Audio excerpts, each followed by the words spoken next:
21শে জুলাই আসছে। 21শে জুলাই নিয়ে তৃণমূল কংগ্রেসের যুবক সম্প্রদায় অর্থাৎ তৃণমূল যুবরা তারা কিভাবে দেখছে, কিভাবে ভাবছে, সেই নিয়েই কথা বলবো। আমি রাহুল রয়েছি একেবারে ময়দান চত্বরে। এখান থেকে ঢিলছোড়া দূরত্বে 21শে জুলাইয়ের মঞ্চ তৈরি হচ্ছে। পথ চলতেই দেখা হয়ে গেছে কলকাতায় আজ সকালে এসেই পৌঁছেছে বীরভূমের ভূমিপুত্র, সমাজকর্মী, সমাজসেবী, তৃণমূল কংগ্রেসের আদর্শে অনুপ্রাণিত মমতা বন্দ্যোপাধ্যায়কে সামনে রেখে ওর পথ চলা শুরু।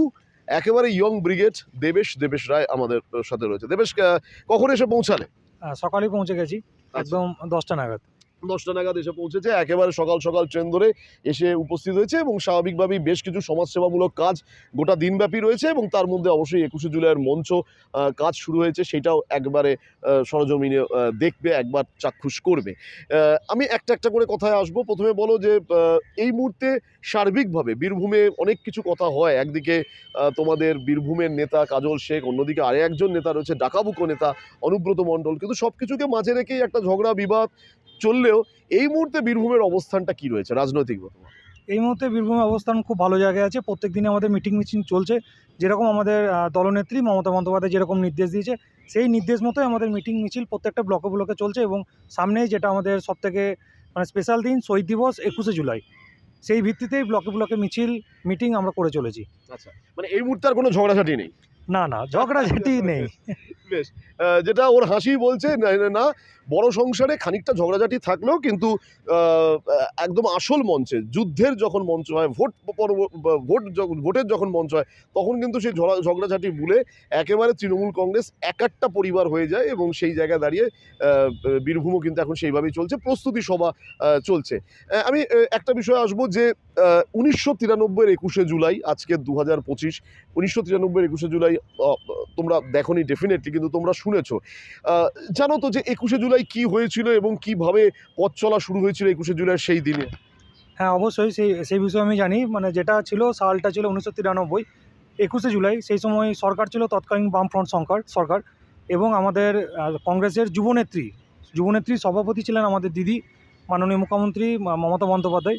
তো সেই সময় একটা ইস্যু ছিল no voter card, voter card ছাড়া, সচিত্র পরিচয়পত্র ছাড়া আপনি ভোট দিতে পারবেন না। তো সেই ইস্যুতে আমাদের দিদির নেতৃত্বে মহাকরণ অভিযান ছিল এবং সেই সময় আমাদের যিনি মুখ্যমন্ত্রী ছিলেন তিনি ছিলেন জ্যোতি বসু।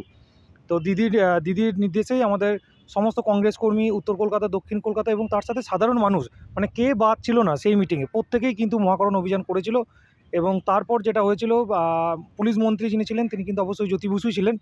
এবং তারপর সেই রক্তাক্ত 21শে জুলাই 14 জন নিরীহ মানুষের প্রাণ যায় এবং দিদির মাথাতেও বাড়ি পড়েছিল এবং তার সাথে পুরো মহাকরণ ছিল রক্তাক্তময়। এবং সেই ঘটনা আমরা সবাই জানি 21শে জুলাই কি হয়েছিল। একদম তাই।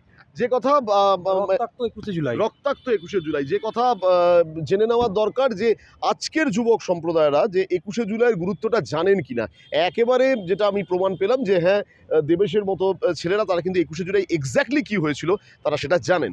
তারপর তৃণমূল কংগ্রেসের জন্ম হয়েছে 1998, তারপর 2011-এ তৃণমূল কংগ্রেস ক্ষমতায় এসছে, তারপর 3টে টার্ম হয়ে গেছে, 15 বছর বর্তমান রাজ্য সরকার তৃণমূল কংগ্রেসের রাজ্য সরকার।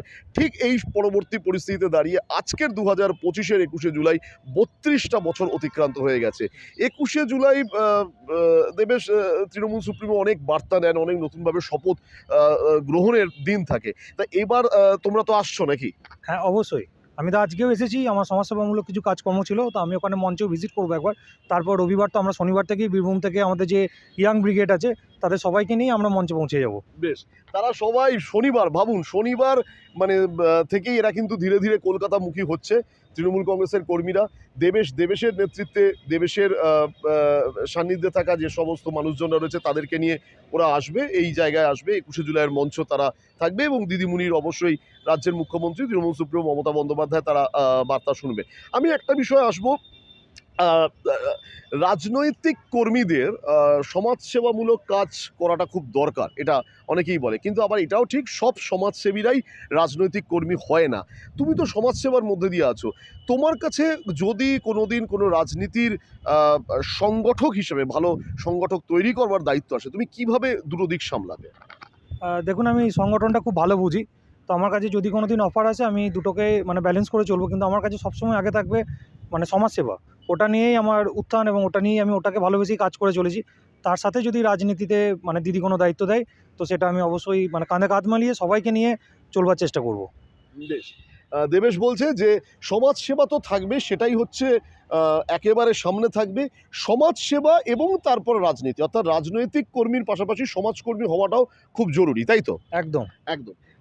এর পাশাপাশি আপনারা জানেন যে যেহেতু শান্তিনিকেতন কবিগুরুর জায়গা, পরম পবিত্রের জায়গা, সেই কবিগুরু যিনি এই বাংলাকে দেশের দরবারে আর দেশকে বিদেশের দরবারে সমাদৃত করেছে, সেই জায়গার ভূমিপুত্র দেবেশ রায়।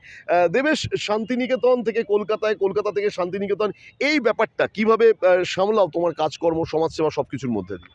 আর সমাজসেবাটা তো ওটা মানে রোজকার আমাদের রুটিনের মধ্যে পড়ে, ঠিক আছে? কখনো কলকাতা, কখনো বাঁকুড়া, কখনো উত্তর দক্ষিণ, মানে পুরো ওয়েস্ট বেঙ্গলই আমরা যাই।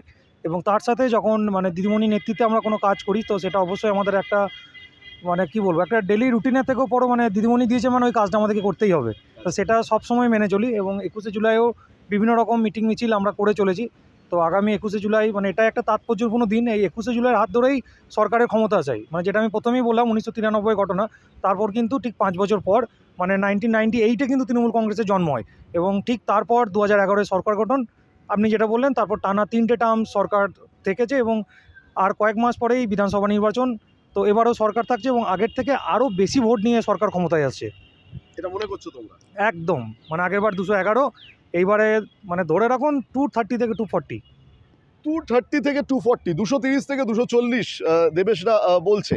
এবং একটা কথা ঠিক, দেবেশ যে কথা বলল, 1993-এর এই ঘটনা রাজনীতিতে কোথাও একটা নতুন দিক নির্দেশিকা করেছিল। সেই সময় বামফ্রন্ট সরকার, এবং সেই সময় আমি যদি ভুল না বলি নির্বাচন কমিশনার ছিল টি.এন. সেশন ছিলেন নির্বাচন কমিশনার। তুষার তালুকদার ছিল সিপি, কলকাতা পুলিশ কমিশনারের দায়িত্বে ছিলেন। কে গুলি চালানোর নির্দেশ দিয়েছিল সেটা আজ অবধি পরিষ্কার নয়, কিন্তু পুলিশ মন্ত্রী ছিলেন তৎকালীন মুখ্যমন্ত্রী জ্যোতি বসু। তিনি কি গুলি চালানোর ঘটনা দিয়েছিলেন? কি অদ্ভুত ব্যাপার ভাবুন, যারা মারা গেলেন তারা কিন্তু নির্বিচারে মারা গেলেন, 14 জন শহীদ হয়েছিলেন। এবং নর্মাল নিয়ম থাকে যে গুলিটা আকাশের দিকে প্রথমে ছুটতে হবে, কিন্তু একেবারে তাদেরকে দিক নির্দেশিত করে করা হয়েছিল। আমরা আজকে এই যে রাস্তায় যে জায়গায় রয়েছি, এই যে রাস্তায় রয়েছি, একেবারে ময়দান চত্বর, একেবারে ধর্মতলা চত্বর, সেই দিনকে একেবারে রক্তাক্ত হয়ে গেছিল।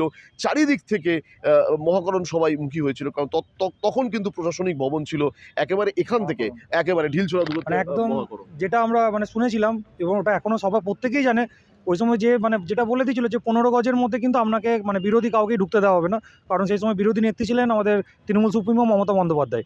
তো যেহেতু পুলিশ মন্ত্রী ছিলেন জ্যোতি বসু, তো অবশ্যই তারপরেই মানে বামফ্রন্ট আশ্রিত কিছু দুষ্কৃতীরাই কিন্তু এই ঘটনাটা ঘটিয়েছিলেন এবং তার জন্য 14 জন নিরীহ মানুষের কিন্তু প্রাণ যায় এবং ওইটাই ছিল আমাদের টার্নিং পয়েন্ট। তারপর তৃণমূল কংগ্রেসের জন্ম এবং তারপর তো দেখতেই পাচ্ছেন টানা 3টে বছর আমরা ক্ষমতায়। চতুর্থবারের জন্য মুখ্যমন্ত্রী পদে আবার সামিল হবেন আমাদের দিদি দলনেত্রী মমতা বন্দ্যোপাধ্যায়। আচ্ছা, তাহলে এইবার 21শে জুলাইয়ের এই যে যখন আমরা প্রতিবেদন করছি, এইবার আমাদের তো প্রত্যেকটা প্রতিবেদনের একটা দিক থাকে, একটা ট্যাগলাইন থাকে, আমাদের ভাষায় একটা আকর্ষণীয় শব্দ থাকে।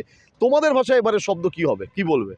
এবার পথে নামার সময় এসছে, আন্দোলনটাকে আরও জোরদার করতে হবে। তো এবার মানে নিজেরটা বুঝে নেওয়ার সময় এসছে। মানে চলো কিছু করে দেখাই। একদম, চলো কিছু করে দেখাই, নিজেরটা বুঝে নাও। পথে এবার নামো সাথী। পথে এবার নাবো সাথী, চলো কিছু করে দেখাই। তৃণমূল কংগ্রেসের ইয়ং ব্রিগেড এটা বলছে, দেবেশ এটা বলছে, বীরভূমের ছেলে দেবেশ রায়। আজকের পথ চলতে গিয়ে দেবেশের সাথে দেখা, আমরা চট করে দেবেশের সাথে একটা জাস্ট রাজনৈতিক আড্ডা মেরে নিলাম। এবং শেষ প্রশ্ন আমি দেবেশকে করব। দেবেশ, এই 1993-এর যে ঘটনা, তারপরে আজকের no voter card no vote এই ইস্যুতে পথে নামা সেদিনকে, আজকের পুরো এই নিয়মে গোটা দেশ চলছে।